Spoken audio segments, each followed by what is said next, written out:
Hey, what's up guys? Today I'm going to be talking about safe spaces and trigger warnings and why I think they're problematic. Now the first thing that I want to talk about is safe spaces. And what are safe spaces? Safe spaces, according to what I looked up, are a way that people who are unable to have criticism brought onto them basically have like a space or an area or a room or whatever where all the viewpoints that they share are the only ones that are to be introduced into the conversation.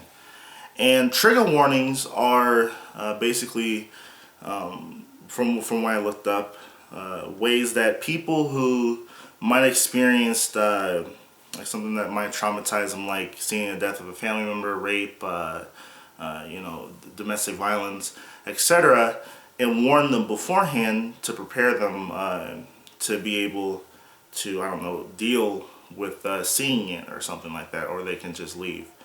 Now, the reason I feel that safe spaces and trigger warnings are problematic, so let's begin with safe spaces. So safe spaces, the reason I think that they're problematic are because we live in a world where everyone has different opinions. And when you have, and this is especially being seen on college campuses, where you're unable to have criticisms or arguments brought forth into a conversation, then there's no point of having a conversation. It's just an echo chamber. All you hear is yourself, or all you hear is other people who agree with you wholeheartedly, and any kind of deviation from the conversation or your viewpoint or whatever, it's pretty much thrown out. And I think that's not a way to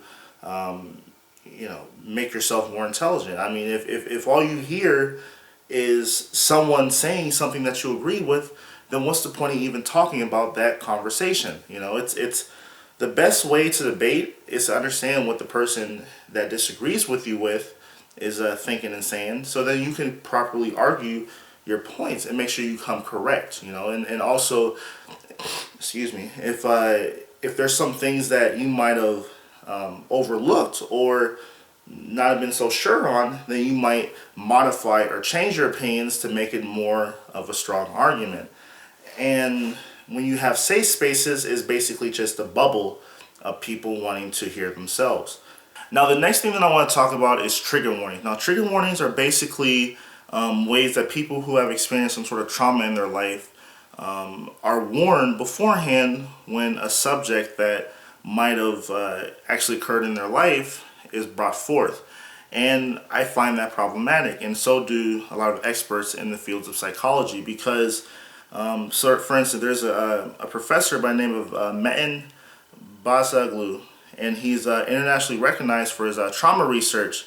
And he basically said, and this is a quote, when he was interviewed by the Daily Telegraph, and he said that the media should actually, to the contrary, instead of encouraging a culture of avoidance, they should be encouraging exposure. Most trauma survivors avoid situations that remind them of the experience. Avoidance means helplessness, and helplessness means depression, and that's not good. And then also another, professor who's internationally recognized, his name is Richard Day McNally. He's a professor of psychology at Harvard University, and he was talking about trigger warnings. He said that trigger warnings are designed to help survivors avoid reminders of the trauma, thereby preventing emotional discomfort. Yet avoidance reinforces PTSD. Conversely, the systematic exposure to triggers and memories they provoke is the most effective means of overcoming the disorder. So here you have it. You have people who are experts in their field saying that when you have trigger warnings, it's basically making the situation worse. And this is what the experts have to say about trigger warnings, is that when someone is not exposed to something that might traumatize them, earlier on in life or whatever, that it can, when they finally are exposed to it, when they're not warned of it, then it's just a complete collapse or whatever. Because if you think about it, let's say that, let's say you're running a marathon, or you want to run a marathon or whatever, and you're running, or let's say you didn't train yourself for this marathon, and you just try to run 26 miles. Well, obviously it's going to be hard to do so because you haven't practiced. But then when you do practice, you do work yourself up to being able to run this marathon, then it makes it a lot easier. But when it comes to trigger warnings, it's like you, if you live in this bubble, or you try to keep yourself in a bubble, anytime that you might, delve outside of that bubble, then that's when you'll have a mental breakdown or something like that. And honestly, I would say that most of the people who want safe spaces and trigger warnings are not trauma victims. It's just people who are like, these whiny, like, just it's like this culture of just it's like the me generation culture, and not everyone who's young is involved in this culture, but it's like no one wants to offend anybody, no one wants to hurt someone's feelings or whatever. But a lot of times in the real world, that's just the way things are. You want to have your feelings hurt, you want to hear opinions that are different from your own.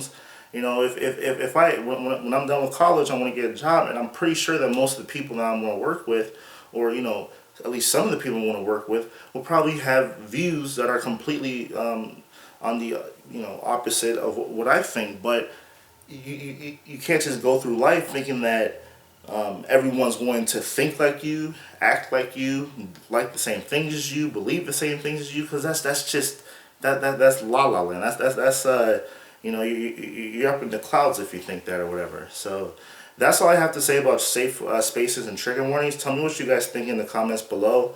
I'm really looking forward to what you guys have to say. So enjoy your day.